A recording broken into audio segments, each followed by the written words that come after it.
Sir చెప్పండి sir, ఇంకా త్వరలోనే ఎన్నికలు రాబోతున్నాయి. గడిచిన 5 ఏళ్లలో వైసీపీ పాలన గురించి మీ అభిప్రాయం ఏంటి సార్?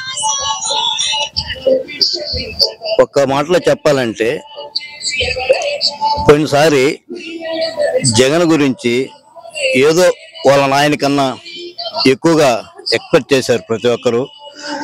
ఏదో ఒక్కసారి ఒక ఛాన్స్ అని చెప్పేసి అందరూ కూడా ఆయన్ని గెలిపించడం జరిగింది. అత్యధిక మెజార్టీతో 151 సీట్లు ఇచ్చారు. కానీ మొత్తం కొలాప్స్ చేసేసాడు. ముందు రాగానే ప్రజావేదికని కూల్చడం అక్కడి నుంచి స్టార్ట్ అయిందన్నమాట. శాడిజం అనేది అక్కడి నుంచి స్టార్ట్ చేశాడు. ఇంకా ప్రతి ఒక్కటి అదే విధంగా చేసుకుంటూ పోతున్నాడు. నెక్స్ట్ వచ్చేసి అన్నా క్యాంటీన్, పేదలు 5 రూపాయలకి, నిరుపేదలు 5 రూపాయలకి తింటున్నారు. కనీసం ఈరోజు పాపం వాళ్ళ పరిస్థితి ఎట్టుందంటే చెప్పబల్లే. ఆ విధంగా శాడిజం నేర్చుకున్నాడు కానీ ఒక డెవలప్మెంట్ అంటూ లేదు. నువ్వు డెవలప్మెంట్ చూపించు. నిరుద్యోగులు ఉన్నారు, ఈరోజు ఏంది పనులు పోతున్నారు పాపం.